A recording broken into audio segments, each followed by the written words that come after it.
Yeah, good morning, students. In our previous class, we have discussed about periodic classification of elements by Mendeleev and by Moseley. So, according to Moseley, a periodic table has 18 groups and 7 periods. According to differentiating of electrons, the periodic table is classified into S, P, D, F blocks. So in the periodic table, there are so many metals are and non-metals are present. So what are metals? Where they are exist in the periodic table? See, dear children, metals means the elements with 3 or less electrons in their outer shell. The elements with 3 or less electrons in their outer shell are considered to be metals. And those with 5 or more electrons in the outer shell are considered to be non-metals. For example, children, if you take for example, sodium is there, potassium is there, for example. So if you write the electron configuration of sodium 1s2, 2s2, 2p6, 3s1. So here 2 comma 8 comma 1. So it is a outer shell is a only one electron in the outer shell. Like potassium you take 1s2, 2s2, 2p6, 3s2, 3p6, 4s2. So here also 288,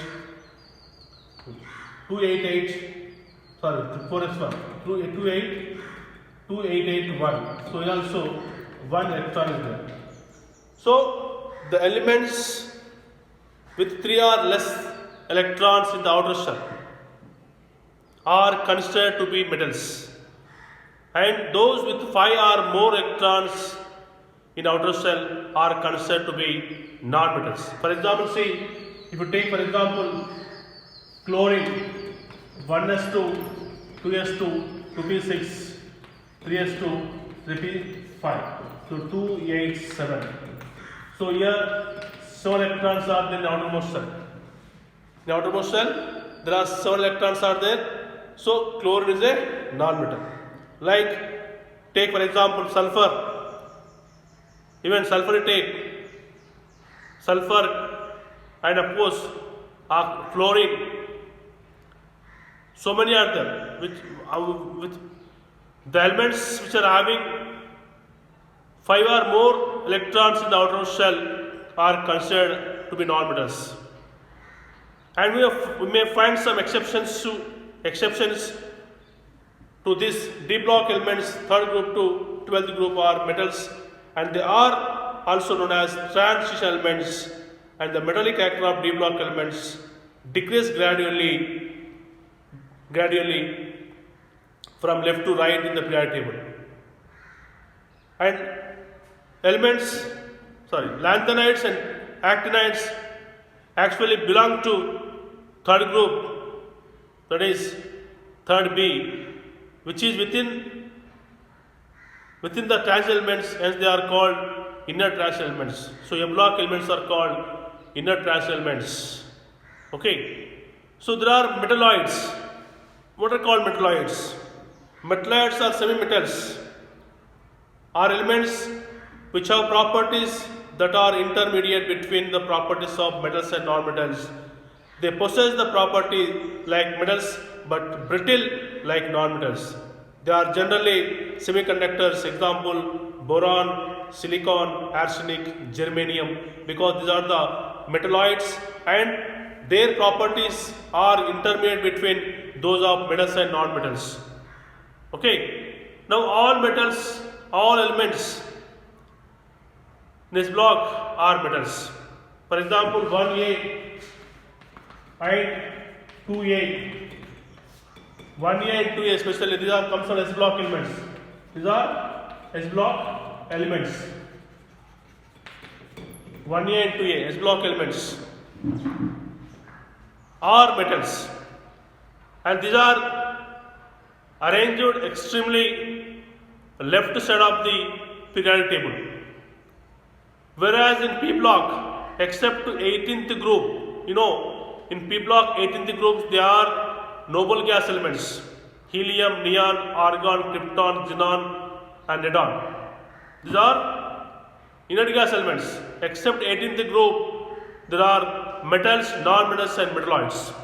In P block elements, the P block contains metals, non-metals, and metalloids, except 18th group, which is noble gas elements, right from helium to radon. And in periodic table, you will notice that a staircase-like demarcation, the elements to the left of this demarcation are metals. The elements to the left of the demarcation are metals, and to the right of the non-metals.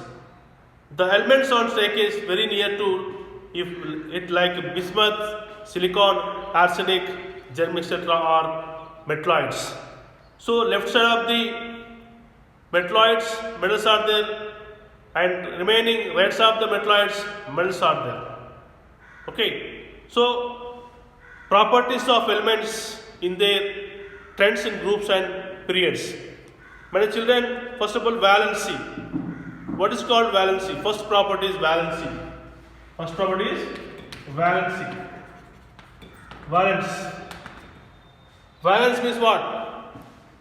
Valence or valency is the of element was defined as the combining power of an element with respect to hydrogen, or the combining capacity of element is called its valency, or it defined as the combining power of element with respect to hydrogen. Oxygen or hydrogen come oxygen or indirectly any other element through hydrogen oxygen. So valence of element with respect to hydrogen is the number of hydrogen atoms with which one atom of that element chemically combines. Valence of element with respect to oxygen is twice the number of oxygen atoms with which one atom that combines. Note that the group number of element gives the maximum valence of that element as per the notation that is 1 to 8 groups, but it is 18th group number as per IUPAC numbering. For example, one atom of sodium chemically combines with one atom of hydrogen to give NaH. Therefore, the valence of sodium is 1, and one atom of calcium combines with one atom of oxygen to give calcium oxide. So the valency of calcium is 2. But in general, the valency of element with respect to hydrogen is traditional group number. If the element with respect to hydrogen its traditional number its valence is 8 group. For example, chlorine valency is 8 minus 7 is equal to 1. In general, each period starts with valency 1 for first group elements, increases up to 4 with respect to the group number, and then decreases from 4 to 3 to 2 and to 1 to 0. In the following groups, this is applicable only for main group element, that is S and P block elements with respect to hydrogen. So nowadays, the valence of element is generally taken as the number of valence shell, outermost shell, electrons in its atom. So oxidation number concept almost is the latest substitute to the valence concept in the modern literature. Okay, so with this, today's session I am going to conclude. Hope you understand.